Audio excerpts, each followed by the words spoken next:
मान लो, क्या वही सुख है? सुख की परिभाषा क्या है?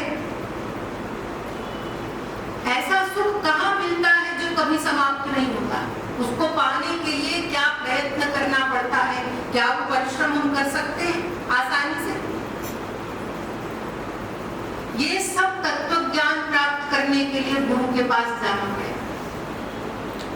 गुरु एक शब्द है, हमारे यहाँ आध्यात्म में उसका अलग अर्थ होता है और संसार में लोग अलग अर्थ निकालते हैं।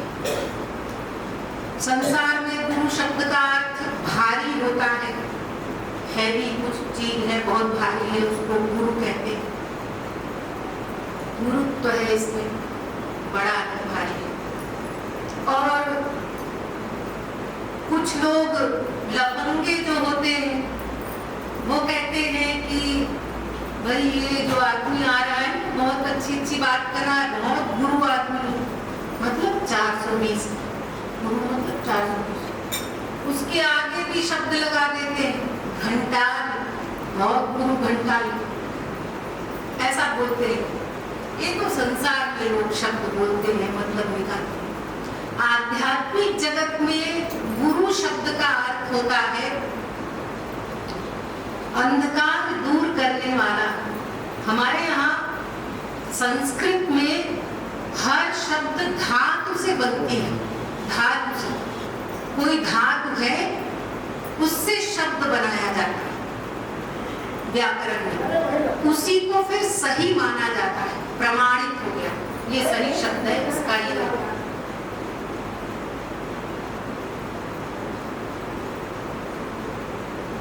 तो गु और रू दो अक्षर है, इसका अर्थ होता है, गु का अर्थ अंधकार, तम, माया, संसार, जो भी कहना चाहे, और ऊ का अर्थ होता है निकालना। जो हमारे अंधकार को, किस अंधकार को? यही कि हम शरीर है, जो निरंतर चिंतन बना रहता है हमारा कि हम शरीर है, हम शरीर है, हम स्त्री है, हम पुरुष है, हम ब्राह्मण है, क्षत्रिय है, वैश्य है, शूद्र है, और पंजाबी है, बंगाली है, हिंदू है, मुसलमान है। ये सब शरीर की बीमारी है। देह माना तो ये सब मानना पड़ेगा, मानोगे। इस तम को, अंधकार को जो निकाल दे उसको गुरु कहते हैं। ऐसे वास्तविक महापुरुष के पास जो श्रोत्रिय एवं ब्रह्मनिष्ठ हो, दो शर्त वास्तविक महापुरुष की बताई गई, गुरु की बताई गई। श्रोत्रियम ब्रह्मनिष्ठम, श्रोत्रिय यानी शास्त्रों का ज्ञाता, ब्रह्मनिष्ठ यानी भगवत प्राप्त। ऐसे गुरु के शरण में जीवो जाओ और ज्ञान अर्जित करो अपने बारे में, संसार के बारे में। आप कहें कि हम अपने आप सुनते हैं, धर्म ग्रंथों को पढ़कर जान लेंगे, ये आप कदापि नहीं कर सकते। ऐसा मत समझिए गीता को, रामायण को, भागवत को, वेद को कि कोई भी उनको घर में रट ले, पढ़ ले और वो ज्ञानी बन जाएगा, प्रैक्टिकल कर लेगा, आत्म कल्याण कर सकता है। बिल्कुल नहीं। श्रुतिर्विभिन्ना स्मृतयो विभिन्ना नैको मुनेयस्य वचो प्रमाणम्। अरे शास्त्रों वेदों का तो अंबार है हमारे हिंदू धर्म में, सनातन धर्म में समुद्र है, और सब में अलग अलग प्रकार की बातें लिखी हुई है, और हर ग्रंथ को पढ़ने का अधिकारित्व तो बता दिया गया है। वेद पढ़ना चाहते हो, प्रशांत चित्ताय, तुम्हारा चित्त पूर्ण रूप से शांत हो गया हो, यानी स्पिरिचुअल पावर में मन लग गया, स्थिर हो गया भगवान में, तभी शांत हो सकता है। ऐसा पूर्ण शांत हो गया मन, यानी भगवत प्राप्ति कर ली है, तब वेद को पढ़ना। अरे हम क्या पढ़ेंगे? ब्रह्मा जी जिनको भगवान ने प्रकट किया, ब्रह्मा जी सृष्टि के लिए आए और वेद जब भगवान ने प्रकट किए तो वेद का अर्थ नहीं समझ पाए ब्रह्मा जी। उनको वेद का अर्थ ब्रह्मा को समझ में नहीं आया। फिर भगवान ने उनको ज्ञान दिया, ब्रह्मा जी को ज्ञान कराया। तेरे ब्रह्म हृदय आदि कवये मुह्यन्ति यत् सूरयः। ब्रह्मा जी को श्री कृष्ण ने वेद का ज्ञान कराया, तब वेद का ज्ञान ब्रह्मा जी को हुआ। उस वेद को हम पढ़ लेंगे मायाबद्ध जी। फिर ब्रह्मा जी ने अपने मानस पुत्रों को, फिर उनसे आगे चलता आया, फिर गुरु परंपरा बन गई। यानी भगवान ने ही वेद का ज्ञान कराया, वही गुरु बने, प्रथम जगत गुरु भगवान श्री कृष्ण। उस वेद को अपने आप पढ़कर हम क्या मतलब निकालेंगे? उसमें तो तमाम वेद मंत्रों में कहा गया ये कर्म धर्म का ये नियम है, इसका ये नियम है, इसका ये नियम है, और इसका परिणाम मिलेगा तुमको स्वर्गलोक, ठीक किया तो। और खबरदार, अगर एक भी नियम में गड़बड़ हुई तो नरक जाओगे। तमाम वेद मंत्रों में, ऋचाओं में व्याख्या कर दी गई इसकी, कर्म धर्म के नियमों की व्याख्या, और उसका रिजल्ट बताते जा रहे हैं, ये करोगे तो ये मिलेगा। तो एक बार में बता दीजिए कि क्या करना है हमको, नहीं करना है वो बता दिया, उसकी इतनी व्याख्या कर दी। ये जो करना है इसको कैसे करें? देखो, कर्म धर्म से माया निवृत्ति नहीं हो, पूर्णानंद नहीं मिलेगा तुमको, न जब तक से, किसी ज्ञान से कुछ नहीं मिलेगा। फिर श्री कृष्ण की शरणागति करो। कैसे करें? शरण में जाओ, भगवान से प्रेम करो। कोई जीव मायाबद्ध क्या समझेगा, किस प्रकार साधना करनी है हमको, और जो नहीं करना है उसकी ही व्याख्या पढ़ता रह गया, पूरा जीवन चला गया उसमें। खाली कर्म धर्म का नियम ही पढ़ते जाओगे तो एक जीवन कम है, पूरे नियम भी नहीं जान सकते। आप वेद की बात छोड़िए, वो तो परोक्षवादो वेदोयम बालानाम अनुशासनम, परोक्षवाद है वेद में, शब्द कुछ और है, अर्थ कुछ और है। रामायण को सबसे सरल मानते हैं लोग, सबसे सरल पुस्तक है रामायण, उसको तो हम पढ़ करके अपने आप जान लेंगे भक्ति साधना कैसे करनी है। आपने रामायण को क्या समझा? तुलसीदास जी भी पीछे नहीं रहे, उन्होंने भी कह दिया, ये श्रद्धा संबल रहित नहीं संतन को साथ। जिसके अंदर श्रद्धा मतलब पूर्ण विश्वास नहीं है भगवान में, रघुनाथ में, उनके चरणों में, और निरंतर महापुरुषों का संग नहीं कर रहा है, वास्तविक संत के लगातार संग में रहे शरीर से, तिनका मानस अगमति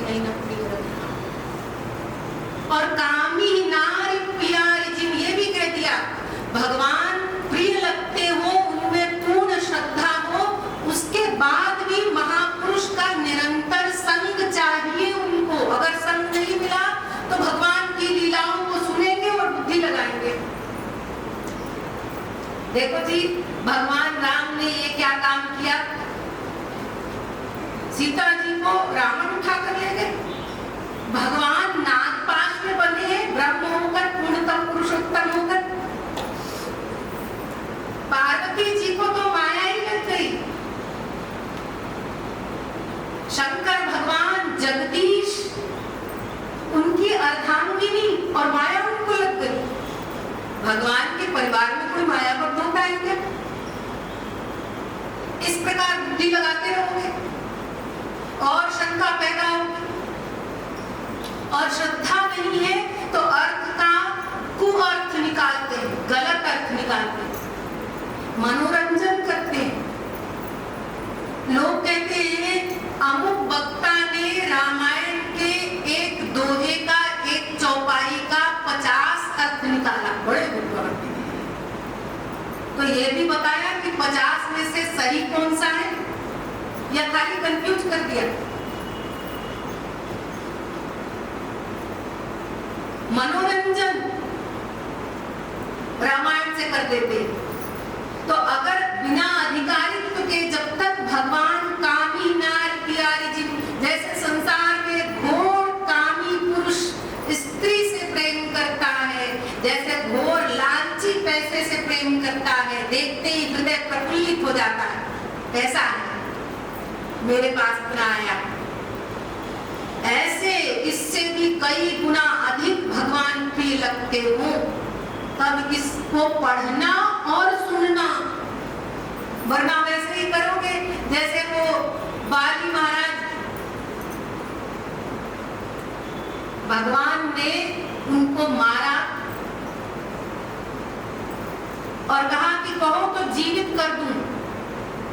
तो कह रहे हैं कि क्या बात कर रहे हैं आप, कोटि कोटि मुनि यतन कराही अंतराम कहियावत नाही।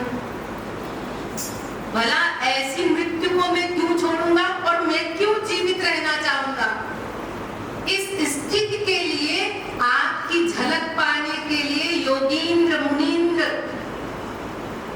तप करते हैं और आभास स्वप्न में भी नहीं मिलता उनको आपका।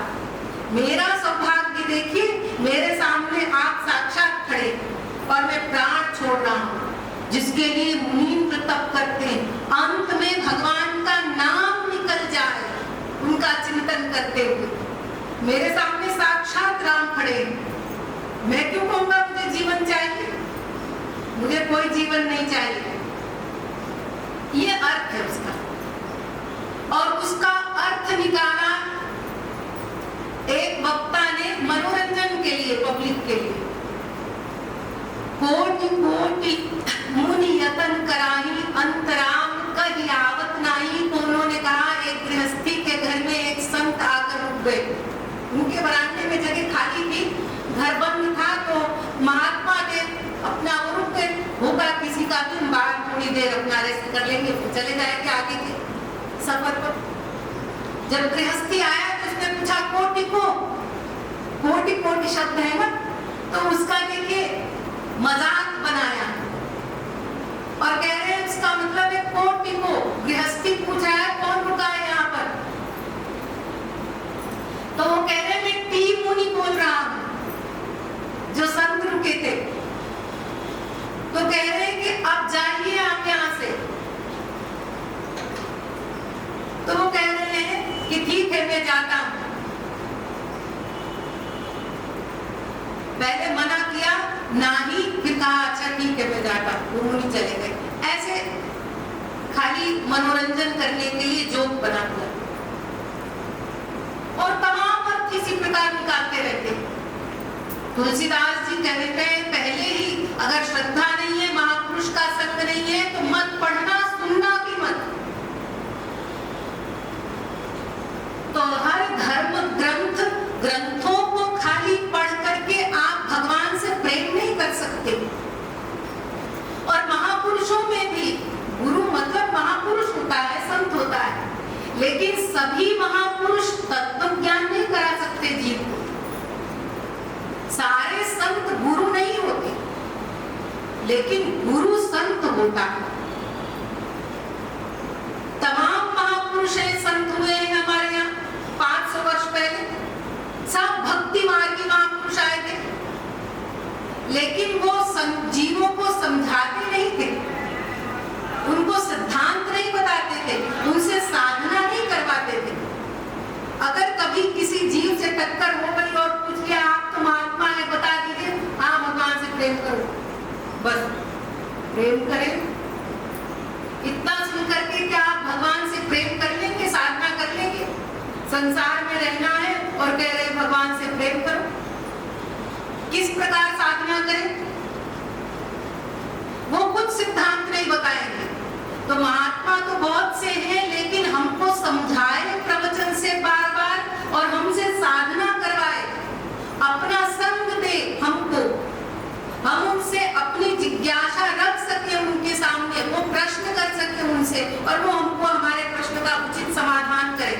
वेद शास्त्र के अनुसार। ऐसे महापुरुष तमाम नहीं होते, ऐसे तो करोड़ों में एक आध मिलते हैं। तो गुरु की शरण में जाना है, गुरु ही बताएंगे हमको वास्तविक संत जो श्रोत्रिय ब्रह्मनिष्ठ हो। देखो तुम मनुष्य हो, पुरुषार्थ करने का अधिकार मिला है तुमको, और वो पुरुषार्थ है भगवान को पाने का। अगर आध्यात्मिक नहीं बनोगे तो मानवता नहीं आ सकती, कभी नहीं आएगी। मानवता का अर्थ है सत्य, अहिंसा, सहनशीलता इत्यादि गुण।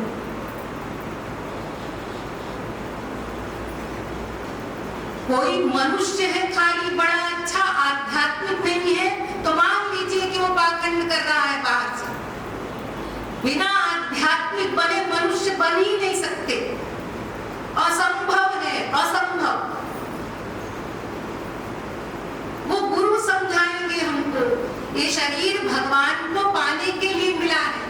जो हर क्षण तुम संसार में रिहर्सल कर करके जीवन बर्बाद कर रहे हो और हर बार दुखी होते हो अपने रिहर्सल के रिजल्ट से, ये छोड़ दो। ये आनंद यहाँ नहीं है। तुमने मन कल्पना करके संसार वालों से रिश्ता जोड़ा है और स्वयं स्वार्थ युक्त प्रेम करते हो, रिश्ता बनाया है, और सामने वाले से चाहते हो निस्वार्थ प्रेम करे। तुम्हारा कोई स्वार्थ नहीं है उनसे। अजी हमारा तो स्वार्थ भी है, स्वार्थ से बेटा है, बीवी है, बच्चे हैं और संबंधी है, मित्र इत्यादि है। तो आप उनसे अपेक्षा क्यों करते हैं कि वो निस्वार्थ प्रेम करें आपसे? जैसे आप स्वार्थ के लिए खेल खेलते हैं, नाटक करते हैं संसार में, वैसे ही सामने वाला भी ईश्वरीय प्रेम की भूख है स्वाभाविक। इसलिए संसार में भ्रमवश गलती करके, शरीर मान करके संसार से संबंध जोड़ता है और उनसे निस्वार्थ प्रेम की कामना करता है। ये महापुरुष गुरु रूप में जिनको वर्ण किया है वो हमको बताएंगे। जब पूर्ण श्रद्धा हो जाएगी उनके प्रति हमारी, तो समझाएंगे ये शरीर इस कार्य के लिए मिला है, ये संसार ऐसा है, केवल देह के लिए बनाया गया। इसमें ऐसी कोई चीज नहीं है जो आत्मा को तृप्त कर सके, ऐसा कोई सामान नहीं बनाया। वही शरीर को जिस जिस चीज की जरूरत है वो सब सामान आपको संसार में मिल जाएगा। आप आत्मा की संतुष्टि, मानसिक शांति संसार से चाहेंगे तो ये तो ऐसा हुआ कि आप कह रहे हैं कि भाई कान से हम बोल क्यों नहीं पाते। हम प्रयत्न करते जाएंगे, कान से बोलेंगे और मुंह से सुनेंगे। है तो सब माया का ही डिपार्टमेंट, लेकिन सबका कार्य अलग अलग है। कान को सुनने का कार्य दिया गया है, मुंह को बोलने का ही कार्य दिया गया, नासिका को सूंघने का ही कार्य दिया गया। दूसरा कार्य आप नहीं करवा सकते, भले ही वो माइक है। ऐसे ही ये जिद करना, हम संसार में आए हैं लेकिन मानसिक शांति नहीं मिल रही है हमको। आप क्या करते हैं? श्री कृष्ण भक्ति अजीब के लिए समय कहाँ? अपना बिजनेस है, नौकरी है, परिवार है, तो यहाँ से आप शांति की इच्छा रखते हैं? किस गुरु से तत्व ज्ञान प्राप्त किया? कौन से शास्त्र में भी लिखा है कि इन सामान से शांति मिलेगी आपको? किसी कार्य में बहुत हिसाब बिठाते हैं, जैसा सामने वाला चाहे वैसे ही बनते चले जाते हैं, सहन कर रहे हैं और दीनता और दीनता, तब तो संसार का हिसाब बैठ जाएगा। आप कितना भी प्रयत्न कर लीजिए इस संसार से, ये केवल संसार का माइक सामान ही दे सकता है, ये मन को शांति नहीं दे सकता और न आत्मा को, न शरीर को ही शक्ति देगा। इस देह का भी क्षरण होता है, इस संसार नष्ट होता है, विनाश होता है। जितना मन लगाए रहेंगे उतना विनाश की ओर जल्दी जल्दी स्पीड से जाएगा। वैसे तो नष्ट होगा ही, मृत्यु लोक में आया है। स्पीड बढ़ जाएगी और दुर्गति करेगी। ये गुरु बताते हैं संसार शरीर के लिए बनाया गया है, शांति और सुख के लिए नहीं बनाया गया है। ये जरूरत है हमारे शरीर की, हमको भोजन पानी इत्यादि चाहिए। शरीर ऐसा पंचमहाभूत का है ना, तो पंचमहाभूत का सब सामान दोगे तो ये ठीक रहेगा,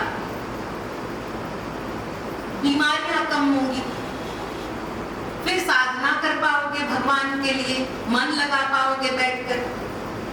यहाँ प्रेम करने लायक कुछ नहीं है, और करोगे तो शांति मिले, दुख मिलेगा।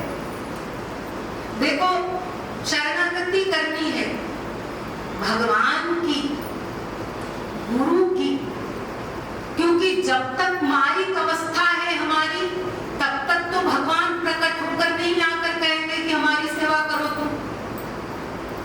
यद्यपि वो सर्वव्यापी है, हमारे हृदय में है, लेकिन हम पूर्ण शरणागत नहीं हुए, अंतःकरण दिव्य नहीं हुआ, इसलिए वो प्रकट होकर हमसे सेवा नहीं ले सकते। हम सीधे भगवान की उपासना करेंगे, हमको गुरु की आवश्यकता नहीं है, तो भगवान प्रकट होकर आपको कहेंगे अब मुझे नहलाओ, अब मुझे धुलाओ, अब मुझे भूख लगी खाना खिलाओ, अब मेरे चरण दबाओ। वो कुछ नहीं कहेंगे, हृदय में बैठे हैं। तो फिर क्या करेंगे? फिर भगवान से प्रेम कैसे बढ़ेगा? सेवा भावना बढ़ानी है, उसी से प्रेम बढ़ेगा। तो उसके लिए भगवान का ही कानून है, वो अपने जन को, गुरु को भेजते हैं संसार में हमारे लिए। वो भगवान का ही प्रत्यक्ष रूप होता है गुरु। आचार्यं मां विजानीयात् नावमन्येत कश्चित्, यस्य देवे परा भक्तिर् यथा देवे तथा गुरौ। जैसी भक्ति भगवान की हो, बिल्कुल वैसे ही गुरु की भक्ति करना,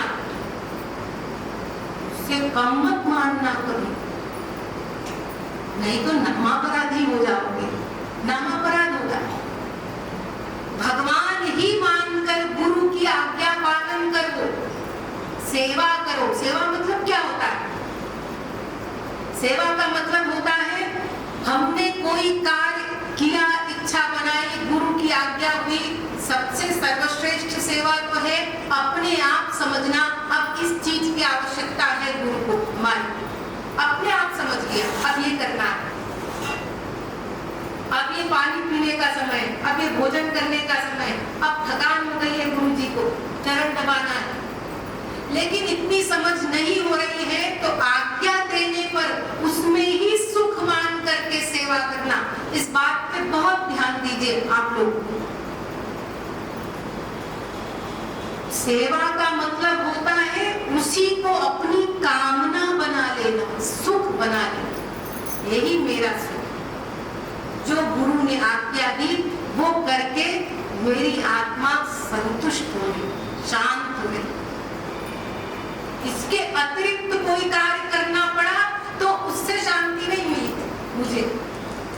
गुरु की सेवा करके सुख मिला, अब सुख मिल गया जिसकी खोज थी मुझे। अब ये सुख आपको मिला गुरु की सेवा करके, अब आप सेवा के बदले में कुछ चाहे तो आपको सुख मिला जो संसार से कभी नहीं मिला था, शांति मिली। अब उसके बदले आप कुछ चाहेंगे तो ये व्यापार हुआ, वो सेवा नहीं। यही कि गुरु आज्ञा हमको कुछ दे दे, वो कर लिया, हमको सुख मिल गया। वही हमारी कामना है, वही इच्छा है, वही जीवन का लक्ष्य। इस प्रकार जो प्रत्यक्ष भगवान गुरु के रूप में हमारे सामने है, उनकी आज्ञा पालन करें। और अगर अप्रत्यक्ष हो गए हैं वो, हम गुरु मानते हैं उनको और वो सशरीर नहीं है हमारे पास, तो फिर मानसी सेवा कीजिए गुरु। मानसी सेवा का वही परिणाम मिलेगा जो शरीर से प्रत्यक्ष की गई सेवा का मिलता है। मन से सेवा कीजिए गुरु की, और अगर आप उनकी आज्ञा को जानते हैं कि यह आदेश है गुरु का हर जीव के लिए, मेरे लिए भी, तो उस आदेश का पालन कीजिए, उसी को अपना लक्ष्य बना लीजिए, उसी को सुख मान लीजिए। यही परमानंद है। उनकी आज्ञा का पालन करना। इस प्रकार गुरु सेवा की जाती है। जब गुरु की सेवा करेंगे धीरे धीरे अंतःकरण की शुद्धि होगी, भगवत प्रेम पैदा होगा उनकी कृपा से। फिर गुरु अंतःकरण की शुद्धि होने तक हमसे साधना करवाता है, निरंतर हमारे साथ रहकर, हमारे साथ रहता है। मन से जिनको हमने गुरु माना है, हमको हर पग पर संभालने के लिए, चलाने के लिए। हर समय हम गलती करते हैं, तमाम गलतियां करते हैं, आज्ञा जानकर भी। अब देखिए अर्जुन जी महाराज को, अर्जुन जी महाराज गीता ज्ञानी, उन्होंने सबसे पहले कह दिया शिष्यस्तेहं शाधिमां त्वां प्रपन्नम, हे श्री कृष्ण आप मेरे गुरु हैं और मैं आपका प्रपन्न शिष्य हूँ।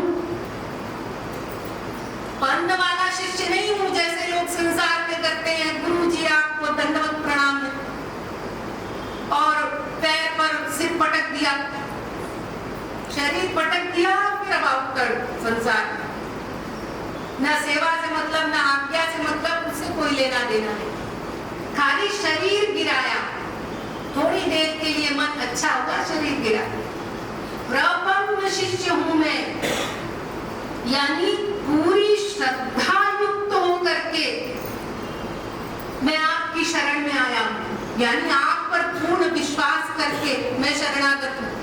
पहले बोल दिया और जब भगवान ने आज्ञा दी, ठीक है मेरे शरणागत हो, मुझे गुरु माना है, हाँ तो ऐसा करो कि ये महाभारत युद्ध जिसके बारे में तुमको पहले से ही ज्ञान था, युद्ध होगा, हाँ ज्ञान था, तो इन सबको मार।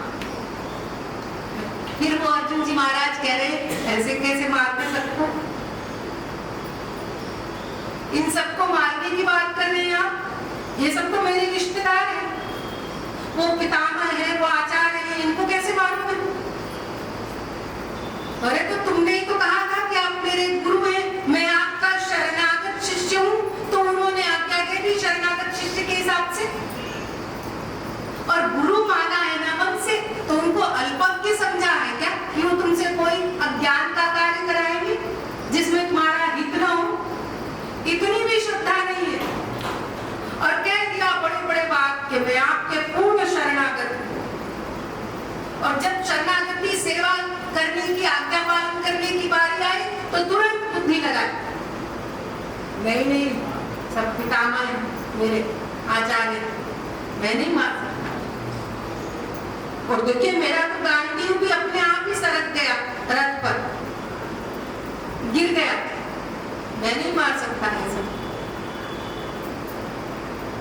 और गुरु बनाया था आत्मा के कल्याण के लिए, संसार के रिश्तेदारों की चिंता कर रहे हैं और गुरु आज्ञा उल्लंघन कर रहे हैं, प्रश्न कर रहे हैं, नहीं ये नहीं, ये सही कैसे है?